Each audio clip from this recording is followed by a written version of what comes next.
Yo, what's good, y'all, man? Check this out, man. We got some things going on the internet right now. Katt Williams, y'all, he just broke the internet. Okay, now, what I need people to realize about Katt is when Katt talking, y'all really need to listen to this man because he's exposing the internet. He's exposing the industry. He's exposing people who really is not cracked up to what they express themselves to be. I mean, y'all got to listen to this right here, y'all. Now, let me say this as well. Katt Williams is a legend, all right? And he needs his flowers ASAP. Now, by all means, y'all gonna have to protect Katt Williams, all right?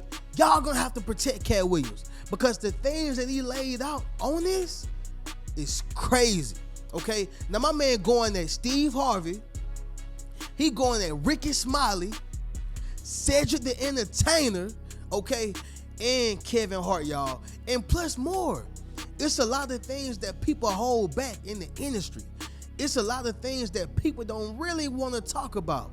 Why? Because they scared. And see, one thing about when a person exposes something, one thing about when a person put it on out there, okay, it forces that person to have to come out. I don't care if you're a celebrity. I don't care if you the president of the United States. I don't care who you is. And I don't care what you doing. One thing about it, this thing that Katt Williams done put out, everything that he done talked about, is true. Now, y'all check this right here. Steve that went to go watch Mark Curry do his whole sitcom and then stole everything Mark Curry had. Now, Steve got a sitcom where he the principal and he wear a suit and then he gets this high top fade, making all black men think he got the best lineup in the business. And it's a man unit. Then you ask it, why you not a movie star? I didn't want to be a movie star. This the same Negro that hated on Bernie with this same thing. I didn't want to be a movie star. No, you couldn't be a movie star. There are 30,000 new scripts in Hollywood every year. Not one of them asks for a country bumpkin black dude that can't talk good, baby, and look like Mr. Potato Head. There ain't none. You would have to have range. I played a lot of characters, 60 movie roles. I'm not playing Katt Williams in there. I don't know, Katt. We might not let you drink anymore the way I mean, we ain't even got... I'm not fueled by alcohol. I've had a sip, less than you. This is like Steve Harvey telling people he used to be homeless. That's my story. That's not his story. Steve Harvey wasn't never homeless. When Mark Curry was touring with him 25 years ago, he was making $3,000 a show in cash and doing 5 shows a week. They just tell the stories. Thanks to my wife, I'm where I am. You said that about the first wife. You forget that? You told us it was her. Then you went and married somebody else that think like a man.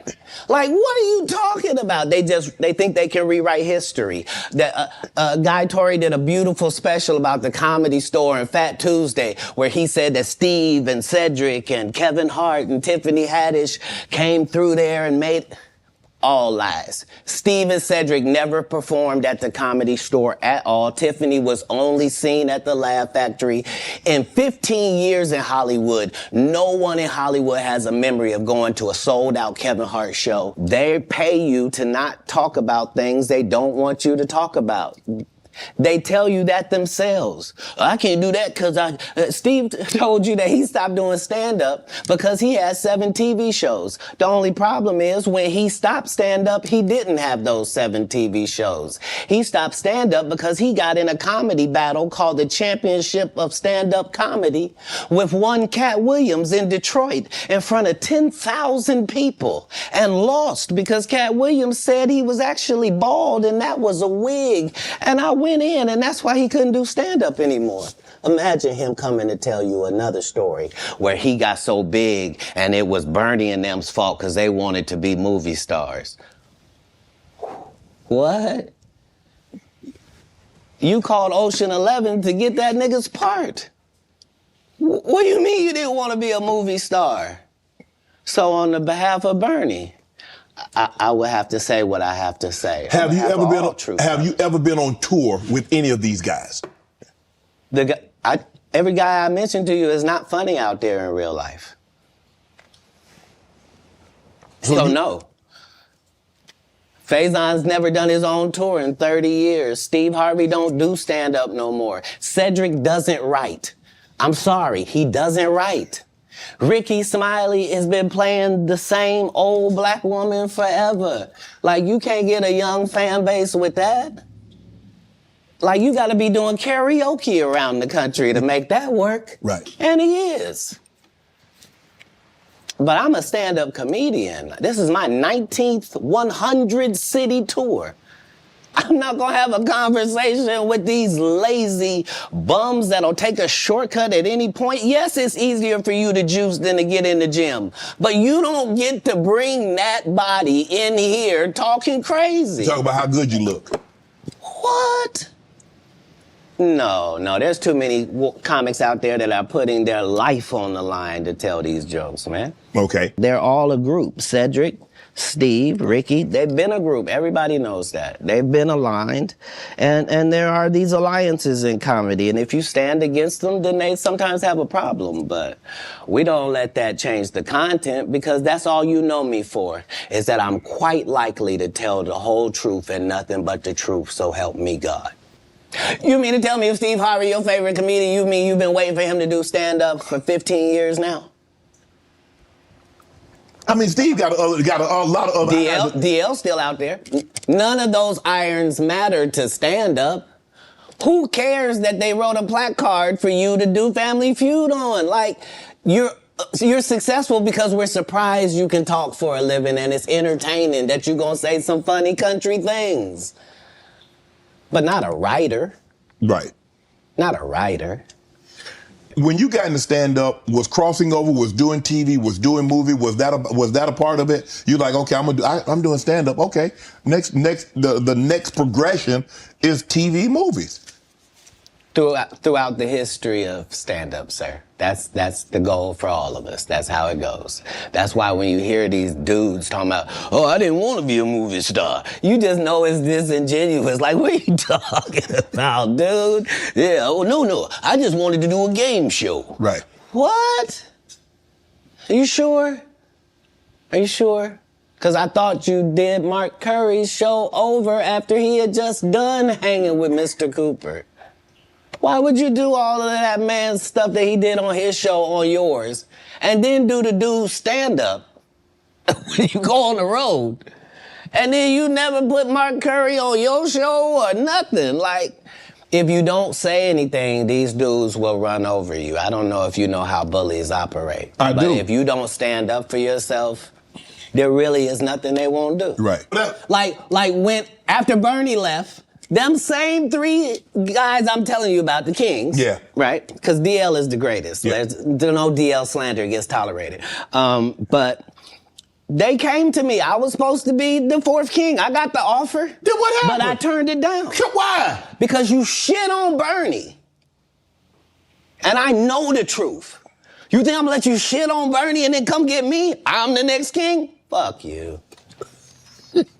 Why? Because the whole time Bernie was here, you was acting like you was funnier than him.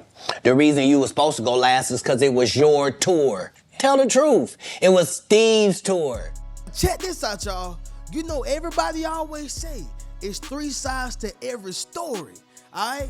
Now, you got Katt's side, you got all them other comedians' side, and you got the truth. Now, me personally, I think Katt lean more to the truth. A lot of people trying to say he a hater. A lot of people trying to say he bitter and disgruntled. But me personally, I feel like it's some things that they just not saying in the comedic industry. No one in Hollywood has a memory of going to a sold-out Kevin Hart show, there being a line for him ever getting a standing ovation at any comedy club. He already had his deals when he got here. Have we heard of a comedian that came to L.A. and in his first year in L.A. he had his own sitcom on network television and had his own movie called Soul Plane that he was leading? No, we've never heard of that before that person or since that person. What do you think a plant is? Maybe people don't understand the definitions of these words. He just did his documentary with Chris Rock where he shows you that his whole upbringing in comedy was on the East Coast. Yeah, it was. So how simultaneously was he here in Los Angeles doing the same thing? It didn't happen. It didn't happen. And I hate to seem like a petty individual for picking apart lies, but Jussie Smollett gonna keep lying until you say we don't believe you.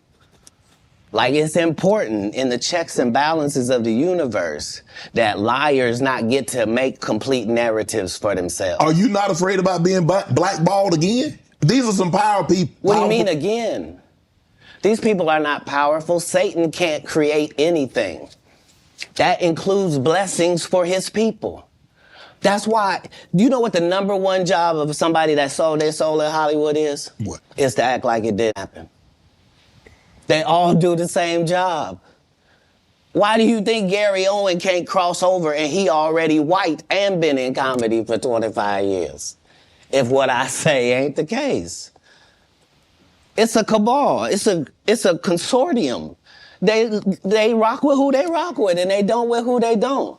But I'm not scared of being the competition any more than you were when you lined up across from a superior team. Yeah, on paper, they're a better team. Right. They have all the assets and resources and we don't. But let us get on the line, boy, and see if that factors in. I guarantee you it won't. Wow. Because Shannon Sharp got to be a different person than that other person. Absolutely. And he always was. That doesn't change when I change teams. That remains the same. That's how a legacy is built. So all of these shortcut takers, they canceled me for talking about Harvey Weinstein before the thing came out, but he offered to suck my penis in front of all my people at my agency. What am I supposed to do? He did all of that. I'm thinking I'm the only black person on the script. I get there, it's 3 other black guys on there. Woo. Huh. So you wonder what they did to get there? I told him no. What y'all do? And this is why when I walk in a room, heads go down. Behind my back, I'm nothing. I'm just a regular old comedian that's bitter and jealous. But in my face, no. The king has walked in and they have to respect it only because I've not taken the shortcuts. I've not been funded. They pay you to not talk about things they don't want you to talk about. They tell you that themselves. I can't do that because Steve told you that he stopped doing stand-up because he has 7 TV shows. The only problem is when he stopped stand-up, he didn't have those 7 TV shows. He stopped stand-up because he got in a comedy battle called the Championship of Stand-Up Comedy with one Katt Williams in Detroit in front of 10,000 people and lost because Katt Williams said he was actually bald and that was a wig. And I went in, and that's why he couldn't do stand-up anymore. Imagine him coming to tell you another story where he got so big and it was Bernie and them's fault because they wanted to be movie stars. What? That man was funnier than all of y'all, and y'all thought y'all had one over on him. You thought he was black and ugly, and you were good looking, and he couldn't make it because you did. And that ain't the way comedy works. The king is the funniest. Period. Every time. And that's why no audience member was ever swayed. It didn't matter where Bernie went. You think if Bernie went first, he wasn't the king? Get out of here. Get out of here. Get your ego out of this. You let the best be the best. Right? Katt Williams, ladies and gentlemen. Thanks for coming on, bro. I really appreciate that. Now listen, y'all. I'm gonna need a little help with this one. Y'all let me know if y'all think Katt telling the truth. Y'all let me know if it's a lie, or y'all just let me know if y'all feel like he being a hater. But with me, y'all, you know what I'm saying? I'm riding with my man Katt Williams all day, so y'all just let me know in the comments, all right?